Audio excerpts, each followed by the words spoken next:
तो good morning सभी लोगों को। आज की इस वीडियो में हम लोग सीखेंगे कोशिका के बारे में कि कोशिका किसे कहते हैं और कोशिका को बेसिक यूनिट ऑफ लाइफ क्यों कहते हैं। इस चीज़ को मैं आज प्रूव करके आप लोगों को दिखाऊंगा कि सेल को बेसिक यूनिट ऑफ लाइफ क्यों कहते हैं।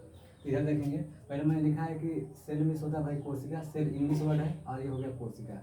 सेल की डिफिनेशन आप लोग पढ़े होंगे कि फंक्शनल, क्रियात्मक तथा संरचनात्मक इकाई को क्या कहते हैं, सेल कहते हैं। तो फंक्शनल का मतलब होता है क्रियात्मक, क्या होता है, क्रियात्मक होता है। और स्ट्रक्चरल का मतलब होता है संरचनात्मक, क्या होता है, संरचनात्मक होता है। और यूनिट का मतलब क्या होता है, इकाई होता है। तो इस क्रियात्मक तथा संरचनात्मक इकाई को क्या कहते हैं, सेल यानी कोशिका कहते हैं। अब हम लोग देखेंगे कि सेल की उत्पत्ति किस शब्द से हुई है। तो सेल की उत्पत्ति एक कह सकते हैं कि लैटिन भाषा के, लैटिन लैंग्वेज है सेलुला से हुई है। किससे हुई है, सेलुला। सेलुला का मतलब इस लैंग्वेज में कोशिका होता है, इसे बोलते हैं सेलुला का मतलब कंपार्टमेंट बोलते हैं। क्या क्या बोलेंगे, कंपार्टमेंट। कंपार्टमेंट का मतलब होता है पोस्ट, क्या होता है, पोस्ट या कमरा होता है। क्या होता है, पोस्ट या कमरा होता है, ठीक है। तो ये सेलुला से सेल शब्द की उत्पत्ति हुई है, जो लैटिन भाषा का शब्द है, जिसका मतलब पोस्ट या कमरा होता है। इसके बाद हम लोग देखेंगे कि सेल को बेसिक यूनिट ऑफ लाइफ क्यों कहते हैं। तो इसमें हम लोग देखेंगे कि जो सेल होता है, एक ये हमारा हो गया सेल, ठीक है। और यह जो सेल है जब आगे चल के एक ग्रुप बना लेता है, क्या बना लेता है, ये ग्रुप बनाता है, तो इस ग्रुप को हम लोग टिश्यू बोलते हैं। क्या बोलते हैं, टिश्यू, जिसे हिंदी में ऊतक बोलते हैं। क्या बोलते हैं, ऊतक बोलते हैं। और जब यह टिश्यू आगे जा करके अगले टिश्यू से जुड़ता है तो ये बनाता है आर्गन। क्या बनाता है, आर्गन। और आर्गन को हिंदी में हम लोग क्या कहते हैं, अंग कहते हैं। और जब ये आर्गन आगे जा करके दूसरे आर्गन से मिलता है तो यहाँ पर बनता है बॉडी। क्या बनता है, बॉडी, जिसे हम लोग कहते हैं कि शरीर बन गया। क्या बन गया, शरीर। तो यहाँ पर देखेंगे किसी भी जीव की जो बॉडी होती है, उस बॉडी को बनाने वाला जो सबसे स्मॉलेस्ट छोटा कण होता है, उसे हम लोग क्या कहते हैं, उसे हम लोग सेल या कोशिका कहते हैं। यहाँ पर हो जाएगा। तो इस स्टेटमेंट के हिसाब से कहा जाता है कि सेल हमारे जीवन की बेसिक यूनिट है। क्या कहलाएगी, basic unit of the life. तो ये हमारा हो जाएगा सेल और ये हो गया हमारा बॉडी। अगले बार आगे हम लोग देखेंगे कि जो सेल होता है, सेल कई टाइप होते हैं। पूछा जाता है कि नीटो का क्वेश्चन में कि सबसे बड़ी सेल का नाम बताइए। तो सबसे बड़ी जो सेल होती है, जो सबसे बड़ी सेल होती है, उस सेल को कहते हैं हम लोग कि किस में पाया जाता है। तो वो पाया जाएगा ऑस्ट्रिक एग में। किस में पाया जाएगा, ऑस्ट्रिक एग में। मतलब शुतुरमुर्ग के अंडे में सबसे बड़ी सेल पाई जाती है। अगर कहा जाए कि सबसे छोटी सेल का नाम बताइए, तो सबसे छोटी सेल होती है माइकोप्लाज्मा। क्या होती है, माइकोप्लाज्मा बोलते हैं। ये दोनों हो गए। और इसके बाद मैं कह दूँ सबसे लंबी सेल बताइए। तो सबसे जो लंबी सेल होती है, सबसे लंबी सेल जो होती है उसे हम लोग बोलते हैं नर्व सेल। क्या बोलते हैं, नर्व सेल बोलते हैं। और यह किसको बनाती है, तो यह हमारे बॉडी में नर्वस सिस्टम को बनाती है। किसको बनाती है, नर्वस सिस्टम को बनाती है, जिसे हिंदी में क्या कहेंगे, तंत्रिका तंत्र कहते हैं। क्या कहेंगे, तंत्रिका तंत्र। तो सबसे बड़ी सेल ऑस्ट्रिक एग में, सबसे छोटी कोशिका माइकोप्लाज्मा और सबसे लंबी कोशिका नर्व सेल में। ये क्वेश्चन और यहाँ बनता है कि इसमें हम लोगों को बताना ये पड़ेगा कि मैन के अंदर सबसे बड़ी सेल क्या होगी। जो मैन है, मैन के अंदर जो सबसे बड़ी सेल होती है, तो इसमें बताएंगे तो जो स्पर्म होता है, जिसे बोलते हैं भाई शुक्राणु। तो मैन के अंदर पूछा जाए सबसे छोटी कोशिका कौन होगी, बताएंगे शुक्राणु होता है। और मैन के अंदर सबसे बड़ी कोशिका क्या बताएंगे, जिसे बोलेंगे ओवम। क्या बोलेंगे, एक बोलेंगे ओवार, इसे बोलेंगे ओवम। क्या बोलेंगे, ओवम। यानी इसे बोलते हैं शुक्राणु। क्या बोलेंगे, शुक्राणु। और इसे बोलेंगे अंडाणु। क्या बोलेंगे, अंडाणु। तो यहाँ पर हो जाएगा कि मैन के अंदर अगर पूछे कंडीशन देखे कि सबसे छोटी जो कोशिका होगी उसे हम बोलते हैं शुक्राणु पाया जाता है, और सबसे बड़ी कोशिका किसमें पाया जाता है, अंडाणु पाया जाता है। इसके बाद हम लोग देखेंगे कि सेल का अध्ययन विज्ञान की किस शाखा में होता है। तो यहाँ पर मैं आपको बता दूँ कि विज्ञान की किस शाखा में होता है। तो वहाँ पर एक सेल की एक ब्रांच है जीव विज्ञान की, जिसे हम लोग बोलते हैं साइटोलॉजी। क्या बोलेंगे, साइटोलॉजी बोलेंगे। क्या बोलेंगे, साइटोलॉजी। तो साइटोलॉजी जीव विज्ञान की एक शाखा है, जिसमें हम किसका स्टडी करते हैं, स्टडी मीन्स होता है भाई अध्ययन करना। किसका अध्ययन करेंगे तो बताएंगे सेल का अध्ययन करेंगे। किसका अध्ययन करेंगे? सेल का। मतलब कह सकते हैं कोशिका का अध्ययन करने वाली विज्ञान की शाखा को हम लोग क्या कहेंगे? उसी को हम लोग क्या कहेंगे? सेल कहेंगे।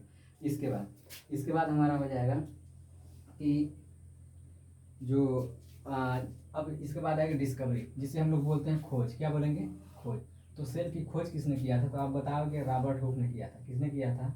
रॉबर्ट हुक ने किया था। सेल की खोज किसने किया था? रॉबर्ट हुक ने किया था। कितने में? तो बताएंगे 1665 ईस्वी में। किसने किया था? 1665 में। और कार्क में किया था। किसमें किया था? कार्क में किया था। और यह जो रॉबर्ट हुक ने जो सेल की खोज किया था, यह मृत कोशिका का किया था। किसका किया था? मृत कोशिका का। मृत कोशिका की खोज किया था। पूछा जाता है कि मृत कोशिका की खोज किसने किया था, तो उसका कंडीशन बताएंगे कि रॉबर्ट हुक ने किया था। अगर पूछा जाए कि जीवित कोशिका की खोज किसने किया था, जीवित कोशिका की खोज की बात करेंगे तो जीवित कोशिका की जो खोज किया था वह साइंटिस्ट का नाम है एंटोनी वान लीवेनहॉक है। कौन है? एंटोनी वान लीवेनहॉक को बोला जाता है। एंटोनी वान लीवेनहॉक, ये हो गए। तो ये हमारा हो गया एंटोनी वान लीवेनहॉक। तो पूछा जाता है आप क्वेश्चन मतलब इस टाइप से कि मृत कोशिका की खोज किसने किया? तो आप बताओगे कि रॉबर्ट हुक ने किया था, जो 1665 में किया था। किसने किया था? कार्क में किया। ये भी पूछा जाता है किसने किया था। उसके बाद कहा जाएगा जीवित कोशिका की खोज किसने किया था, तो बताएंगे एंटोनी वान लीवेनहॉक ने किया था। किसने किया था? एंटोनी वान लीवेनहॉक ने। और इनके बारे में मैं कुछ और बता दूँ आप लोगों को कि जीवाणु नाम सुने होंगे। जीवाणु, जिसे इंग्लिश में बैक्टीरिया बोला जाता है। क्या बोला जाता है? बैक्टीरिया बोला जाता है। और इस बैक्टीरिया की खोज भी इसी ने किया था। एंटोनी वान लीवेनहॉक ने ही बैक्टीरिया की खोज किया था। इसके बाद हम लोग देखेंगे कि एक विज्ञान की शाखा इसे बोलते हैं माइक्रोबायोलॉजी। क्या बोलते हैं? माइक्रोबायोलॉजी बोलते हैं। क्या बोलेंगे? माइक्रोबायोलॉजी। तो माइक्रोबायोलॉजी कि ये भी क्या है? जीव विज्ञान की एक शाखा है। इस शाखा में हम सूक्ष्म जीवों का अध्ययन करते हैं। तो माइक्रोबायोलॉजी का पिता किसे कहते हैं? एंटोनी वान लीवेनहॉक को ही कहते हैं। तो एंटोनी वान लीवेनहॉक ने जीवित कोशिका की खोज किया था। रॉबर्ट हुक ने 1665 में मृत कोशिका की खोज किया था, जो कार्क में किया था। इसके बाद हम लोग देखेंगे सेल का स्ट्रक्चर, देखेंगे कि सेल की संरचना कैसी होती है। और इसके बारे में जब देखेंगे आप लोग एक डायग्राम यहाँ पे मेंशन है। ये डायग्राम किसका है? तो आप बताओगे ये डायग्राम सेल का है। किसका है? सेल का। और इस सेल के अंदर देखेंगे तमाम ऑर्गेनेल्स पाए जाते हैं। उस ऑर्गेनेल्स का अलग अलग काम होता है। उस काम के बारे में एक एक सबको बारी बारी से मैं बताऊंगा। और किसका क्या नाम है वह यहीं पे देखेंगे कि ये एक सेल का डायग्राम है। इसमें सबको मैं दिखा रहा हूँ यहाँ पे।